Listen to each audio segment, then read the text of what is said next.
term manager suggests someone who has a clear idea of what the jobs are and what the limits of it are, and has the expertise to deal with the specific challenges of that job, and isn't necessarily able to rise above that. To me, a leader is someone who has the qualities of a manager, but in addition has a broader perspective, is able to think out of the box, or even anticipate the needs of the company.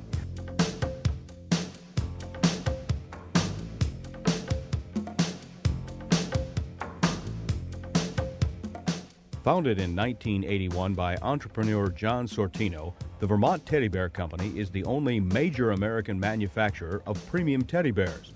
The company's #1 product is the original Bear Graham, one-of-a-kind handcrafted teddy bears delivered anywhere in the world. I believe it was January 29th of 1990, just before Valentine's Day. The founder had the idea of taking the Bear Graham concept and advertising it in New York City. And the phone began to ring off the hook.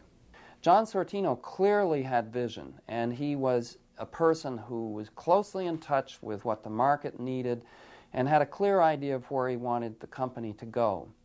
But no one really stood back to analyze really what was happening. It was more of a just move with what the flow was and where the demand was coming from. For a time, the Vermont Teddy Bear Company experienced tremendous growth, twice being named one of the fastest-growing privately held companies in the United States by Inc. magazine. The company's growth rate began to slow down, and we'd reached sort of a ceiling. And when my predecessor came in here back in 1995, he focused on other distribution channels as opportunities, again, for future growth. We began to see evidence that some of his initiatives were not as effective as we had expected them to be. In terms of leadership, his credibility began to be questioned. What we learned as a result of that experience was that we are not in the teddy bear business. We are not a teddy bear company. We're in the Bear Graham business. Increasing competition from candy, flowers, and even cigars has increased Vermont Teddy Bear's need to think strategically. In the old days, we were growing so fast that we didn't need to think strategically. Nowadays, of course, that isn't the same. We are finding out that our market is much smaller, perhaps, than we had originally thought. And we're also faced with increasing competition from all venues. A leader who inspires confidence, empowers people, has a reasonable vision, is in touch with what's going on in the company, that will lead to success. The company attributes their recent success to their new CEO, Liz Robert, who has brought a new leadership style to Vermont Teddy Bear. What might be Liz Robert's core leader competencies? Prior to becoming CEO, Liz Robert was Vermont Teddy Bear's chief financial officer. This experience has contributed to her focus on detail. It was a concern on the part of the board that she would be so focused on detail that she would not have the kind of vision, or it would be difficult to combine attention to detail with a broad vision. I think one of the remarkable things about Liz's leadership style is that she's demonstrated an ability to combine those two.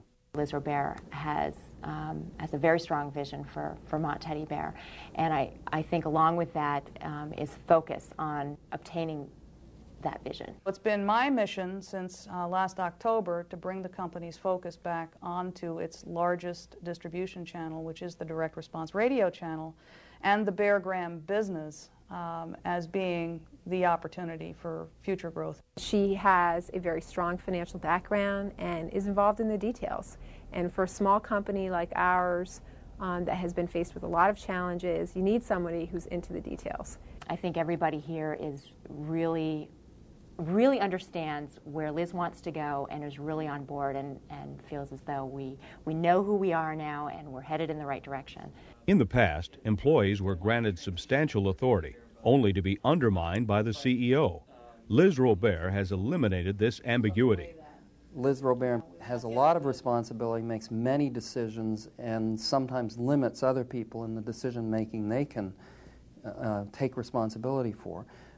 But it's not ambiguous. It's quite clear the areas that people do have responsibility in. And to me, that's a more effective way of power sharing.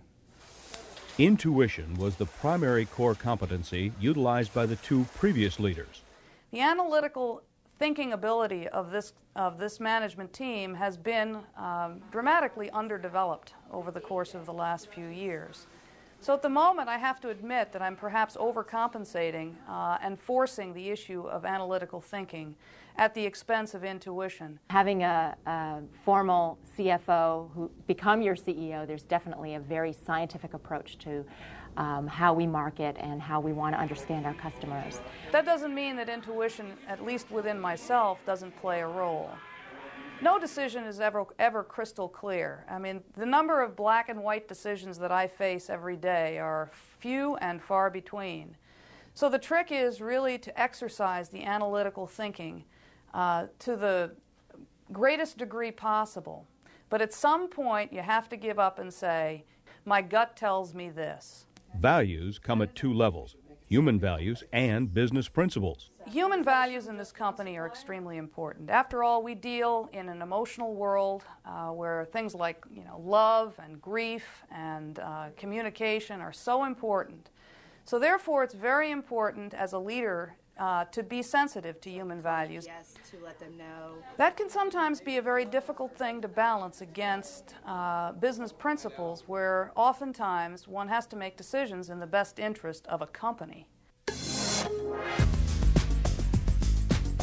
How might Liz Robert's leadership style influence the culture of the Vermont Teddy Bear Company? There's no question that the leadership style, in fact the personality of a CEO in an American corporation, affects the daily interactions, the daily attitudes, the daily productivity, almost every function of the employees. And clearly, under John Sortino, the company had a much more freewheeling, happy-go-lucky type of atmosphere than it did later with the two subsequent leaders who were more systematic and kept things more focused. We continue to have fun, but I guess you could call it constrained fun. So the tone of the company is clearly set by leadership. Well, I actually think leadership here is very strong. It's not a leadership here that is kind of an all-consuming or overwhelming leadership. It's a leadership that lets people develop themselves to their full potential. Having a strong person at the head of the company, but then the person at the head of the company has, I think, confidence and respect for the people working below her. And we all have respect and confidence in her leadership, and we're all going for the same goal. We all want to see the company profitable. We all want to have fun doing what we're doing, which, of course, it's still a business. We're making teddy bears, but it's still a business. People understand that they have to take the business more seriously. We are operating on narrower margins. We are not growing as fast. We have to be more systematic. We have put in place controls that were not there in the earlier phases. And that certainly does affect people's behavior.